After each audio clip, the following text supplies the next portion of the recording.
So having that stable partners is really important.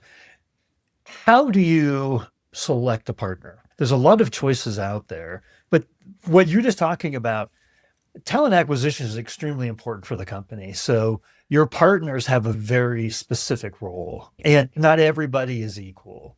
Like, how do you think about these outsourced partners?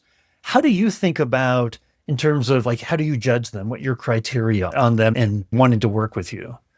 Yes, I think it's interesting. It really is going to depend on the size, your footprint, and what you're looking at. I think when you think about light industrial or manufacturing roles, there often you do need local suppliers because some of that talent will still walk into a physical brick and mortar facility or you're networking with local organizations. So you might have a need to have some local partners for your local sites when it comes to manufacturing. And that's also a part of the workforce that tends to need more employee relations handling. So having somebody local who can come on site to deal with an issue is important. Then when you break beyond that, to me, it's learning about those capabilities and it's really matching your needs, your company's needs to the specialties of the firm. I've had a few in the past. And when I was at BASF before Danaher, and that was I used to call it not so light industrial because it's chemical plants. And you're having people climb ladders to check for leaks in chemical pipes. So most staffing firms, when you mention that, they're like, oh no, my workers' comp insurance, I don't need that. That'll kill my ratings. But being frank and honest about what the need is and identifying those that can handle that is important. I think when you go outside of that and outside of the light industrial and or the not so light industrial space,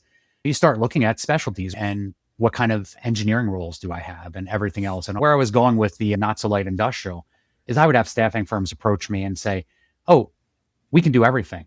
And but their Right. name has a technology name in it. And their first approach is, yeah, we do SAP roles or some other type of technology. And then when I explain to them that light industrial, they say, oh yeah, we do that too. And then I'm really worrying, okay, that you're not the right partner because you're just going to be plucking these blue collar workers off the street, putting them to work. You don't have somebody nearby to deal with the employee relations, all that other stuff. So I think for one, you have to look at what is my type of workforce and how do you match vendors that have that capability? And there may be some big firms that can do both technology, light industrial, maybe also your office roles. But you really need to know what is your mix of jobs and then Right. try to find vendors that fit that. But you'll still find, in my opinion, there's a lot of vendors out there. There's thousands of staffing firms in the US alone. A lot of them can tap those same resources if you don't need somebody who has to be local, physically local to your plant.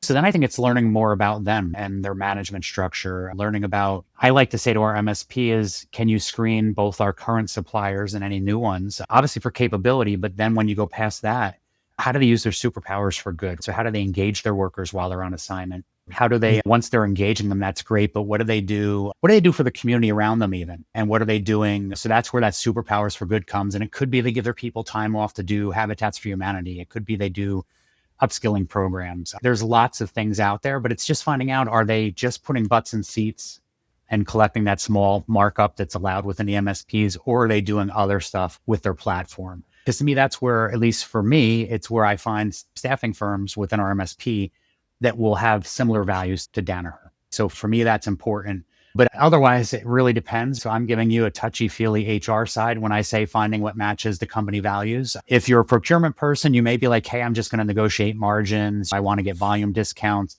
I ask for those things too, because I do respect what procurement needs to bring to the party and also that we want to be the best stewards of the company's money. But can we control our costs, control our risks, but also find those that mirror our values? So to me, that's a differentiator. All may not think that same way, but that's where I would look to separate those staffing firms that all look alike and have a little bit of the cream rise to the top.